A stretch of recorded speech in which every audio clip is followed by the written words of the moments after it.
Today we will study lesson number 9, ratio and proportion. Ratio. If x and y are two numbers, then the fraction x by y is called the ratio of x and y. That is, fraction x by y को हम बोलते हैं ratio of x and y. It is written as, इसको हम लिख सकते हैं ratio of x and y को हम लिख सकते हैं x is to y. इसको हम पढ़ते हैं x is to y और x to y. ये जो सिंबल होता है ये रेशियो का सिंबल होता है. This is used to express ratio. Two numbers can be compared by comparison by difference and comparison by division. Now let us solve some question on ratio and proportion to understand. Question number 1. Find the ratio of 60 and 20. So we will find the ratio of 60 and 20. The required ratio equals to 60 and 20 को हम लिख सकते हैं 60 by 20.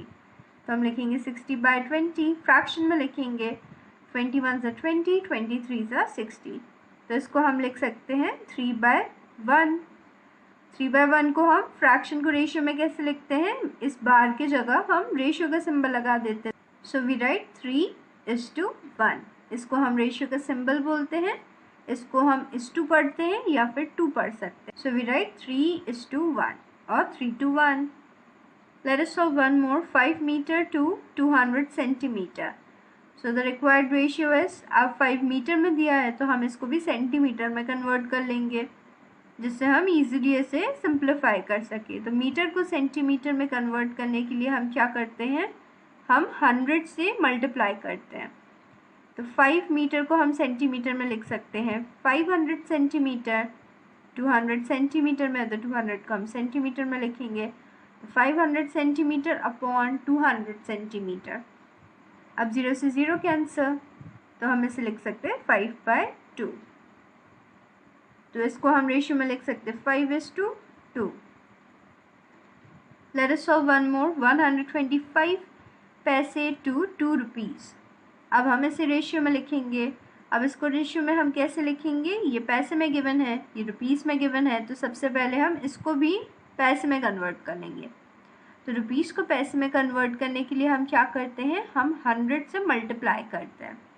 तो हम लिखेंगे 125 पैसे upon 2 rupees में है तो इसको पैसे में लिखेंगे हम 100 से मल्टीप्लाई करेंगे. 2 × 100 इक्वल्स 200. 2 रुपीज़ इक्वल्स टू 200 पैसे. सो वी गेट 125 पैसे अपॉन 200 पैसे. अब हम इसे सिंप्लीफाई करेंगे. 5/25 are 125, 5/40 are 200. 5/5 are 25, 5/8 are 40. तो हमारा फ्रैक्शन है 5/8. इसको हम रेशियो में लिख सकते हैं 5:8. Question number 2. Out of 40 children in a class, 25 are boys and the remaining are girls. Find the ratio. अब हमें बॉयज़ टू गर्ल्स का रेशियो निकालना है, boys to total number of children का रेशियो निकालना है और total number of children to girls का रेशियो निकालना है. इस क्वेश्चन में हमें total number of children that is boys plus girls given है जो कि है 40 और हमें नंबर ऑफ़ बॉयज़ भी गिवन है दैट इज़ 25. तो बॉयज़ टू गर्ल्स निकालने के लिए सबसे पहले हम नंबर ऑफ़ गर्ल्स फाइंड करेंगे. तो हम टोटल नंबर ऑफ़ चिल्ड्रन में से नंबर ऑफ़ बॉयज़ को सब्ट्रैक्ट कर देंगे. 40 - 25 इक्वल्स टू 15. तो 15 क्या है? हमारी नंबर ऑफ़ गर्ल्स. अब बॉयज़ टू गर्ल्स हम निकालेंगे. तो हमें पता है बॉयज़ टू गर्ल्स निकालने के लिए हम बॉयज़ हमें गिवन है 25 तो हम 25 लिखेंगे. बॉयज़ टू गर्ल्स, अब नंबर ऑफ़ गर्ल्स गिवन है 15 तो हम 15 लिखेंगे. 25/15. 5/5 से 25, 5/3 से 15. So our fraction is 5/3. अब हम इसे रेशियो में लिखेंगे. इसको हम रेशियो में लिख सकते हैं 5:3. Therefore, boys to girls equal 5:3. So this is the ratio. B. Boys to total number of children. अब हम boys to total number of children का रेशियो निकालेंगे. Boys, number of boys हमें 25 गिवन है तो हम 25 लिखेंगे. टोटल नंबर ऑफ चिल्ड्रन हमें 40 गिवन है तो हम 40 लिखेंगे. 25/40. अब हम डिवाइड करेंगे. 5/5 are 25, 5/8 are 40. So we get 5/8. इसको हम रेशियो में लिख सकते हैं 5:8. So the ratio of boys to total number of children equals to 5:8. Now let us find the ratio of total number of children to girls. अब हमें total number of children 40 given है तो हम 40 लिखेंगे और नंबर ऑफ गर्ल्स हमने 15 find किया है तो हम 15 लिखेंगे. सो 40/15. अब हम इसे डिवाइड करेंगे. 5 8 40, 5 3 15. So we get 8/3. इसको हम रेशियो में लिख सकते हैं 8:3. This is the symbol for ratio. That is, the ratio of total number of children to girls equals 8:3. Now let us study proportion. An equation that states that two ratios are equal is called proportion. A:B इसे हम proportion का sign बोलते हैं. C:D. So A:B proportion C:D. इसका मतलब होता है कि A:B जो है वो इक्वल है C:D के. अब जो मिडिल टर्म होती है उसे हम मीन्स कहते हैं. दैट इज सेकेंड और थर्ड टर्म को हम मीन्स कहते हैं. जो मिडिल टर्म रहती है रेशियो की उसे हम मीन्स कहते हैं और जो एक्सट्रीम टर्म्स रहती है रेशियो की उसे हम एक्सट्रीम्स कहते हैं. दैट इज फर्स्ट और फोर्थ टर्म को हम एक्सट्रीम कहते हैं. सेकेंड और थर्ड टर्म को हम मीन कहते हैं. मीन्स मिडिल टर्म होती है और एक्सट्रीम्स एक्सट्रीम टर्म होती है. Now let us solve some question to understand. Question number 3. Circle the means in the following. A. 2:5 proportion 10:25. इसमें हमें मीन्स को सर्कल करना है तो मीन्स क्या होती है? Middle terms. That is second और थर्ड टर्म. तो हम इन्हें सर्कल करेंगे. 5 और 10 को सर्कल करेंगे. ये होती है फर्स्ट टर्म, ये होती है सेकेंड टर्म, ये होती है थर्ड टर्म और ये होती है fourth term. Let us solve one more. 20:40 proportion 16:32. अब इसमें हम मीन्स को सर्कल करेंगे. मीन्स क्या होती है? मिडिल टर्म और सेकेंड और थर्ड टर्म. तो हम 40 और 16 को सर्कल करेंगे. Question number 4. Circle the extremes in the following. अब हम 2:4 proportion 4:8 इसमें से एक्सट्रीम टर्म्स को सर्कल करेंगे. तो एक्सट्रीम्स क्या होती है? Extreme terms. तो इसमें एक्सट्रीम टर्म्स है 2 और 8. दैट इज फर्स्ट और फोर्थ टर्म को हम सर्कल करेंगे. लेट अस सॉल्व वन मोर. 10:90 proportion 2:18. अब हम इसमें से एक्सट्रीम्स को सर्कल करेंगे. दैट इज एक्सट्रीम्स क्या होती है? Extreme terms. दैट इज हम फर्स्ट और फोर्थ टर्म को सर्कल करेंगे. 10 को सर्कल करेंगे और 18 को सर्कल करेंगे. 10 और 18 एक्सट्रीम्स हैं. Let us solve one more question. Question number 5. Find the missing numeral in each of the following. अब हमें missing numeral find करने हैं. A. x/10 equals to 6/20. तो यहाँ पे x missing numeral है तो हमें find करना है. x की प्लेस में हम क्या लिखेंगे? तो इसको हम लिख सकते हैं. ये जो 10 यहाँ पे डिवाइड में है तो इसको जब हम इक्वल टू के इस साइड मूव करेंगे तो ये मल्टीप्लाई में हो जाएगा. तो इसको हम लिख सकते हैं x इक्वल टू, ये 10 डिवाइड में है तो यहाँ जाके इनटू में हो जाएगा 6 × 10 बाय 20 गिवन है तो 20 लिखेंगे. अब 6 × 10 60 बाय 20. 21 से 20, 23 से 60. सो x इक्वल्स टू 3. तो हमें x 3 मिल गया. लेट अस सॉल्व वन मोर. x/10 equal 27/30. अब x अपॉन 10 दिया है. अब 10 यहाँ पे डिवाइड में है तो 10 को जब हम इक्वल टू के इस साइड मूव करेंगे तो ये मल्टीप्लाई में हो जाएगा. तो हम इसको लिख सकते हैं x इक्वल टू, यहाँ पे डिवाइड में है 10 तो यहाँ मल्टीप्लाई में हो जाएगा 27 × 10 अपॉन 30. 27 × 10 इक्वल्स 270. 270 अपॉन 30. 0 से 0 कैंसिल. 3 9s are 27. तो हमें x मिल गया 9. So x is, that is a missing numeral is 9. Let us solve one more question. C.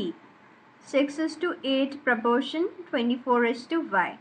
तो इसको हम कैसे सॉल्व करेंगे? हमें पता है कि मीन्स का जो प्रोडक्ट होता है वो इक्वल होता है एक्सट्रीम्स के प्रोडक्ट के. यहाँ पे मीन्स है 8 और 24 और एक्सट्रीम है 6 और y. तो हम लिख सकते हैं 6 × y इक्वल्स टू 8 × 24. अब हम यहाँ से y की वैल्यू निकाल लेंगे. y की वैल्यू फाइंड करने के लिए हमें 8 × 24 दिया है और यहाँ पे 6 मल्टीप्लाई में है। तो जब हम 6 को इक्वल टू के इस साइड मूव करेंगे तो यहाँ 6 मल्टीप्लाई में है, तो यहाँ पे वो डिवाइड में हो जाएगा।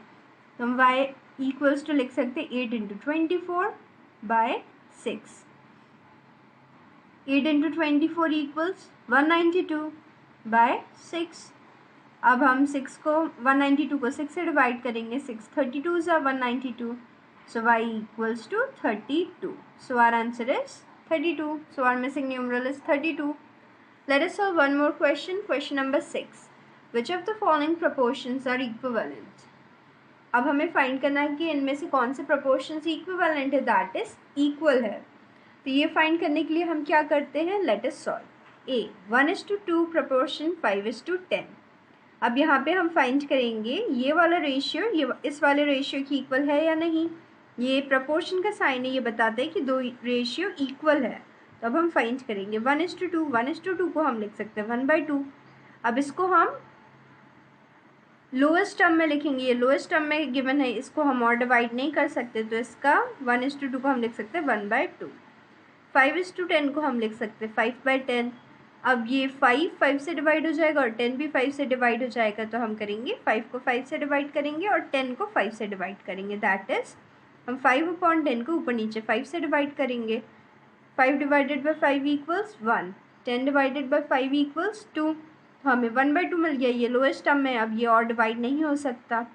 यहाँ पे हम देख सकते हैं कि 1:2 को भी हम 1/2 लिख सकते हैं और 5:10 को भी हम 1/2 लिख सकते हैं। दस 1:2 इज इक्वल्स टू 5:10। तो ये हमारा प्रोपोर्शन में है। इसको हम चेक भी कर सकते हैं। चेक कैसे करते हैं हम प्रोडक्ट ऑफ मीन्स, हमें पता है प्रोडक्ट ऑफ मीन्स इक्वल होता है प्रोडक्ट ऑफ एक्सट्रीम के। प्रोडक्ट ऑफ मीन्स क्या होते हैं, मीन से 2 और 5, तो इनका हम मल्टीप्लाई करेंगे। 2 × 5 इक्वल्स टू, अब प्रोडक्ट ऑफ एक्सट्रीम क्या है, फर्स्ट और फोर्थ टर्म, ये वाले एक्सट्रीम टर्म्स, तो इनको हम मल्टीप्लाई करेंगे 1 × 10 इक्वल्स 10। तो 2 × 5 इक्वल्स 10 इक्वल टू 1 × 10 इक्वल 10। तो ये बराबर है, दैट इज ये प्रोपोर्शन इक्विवेलेंट है। लेट अस सॉल्व वन मोर। 15:25 प्रोपोर्शन 20:25। अब हम फाइंड करेंगे ये वाला प्रोपोर्शन इक्विवेलेंट है या नहीं।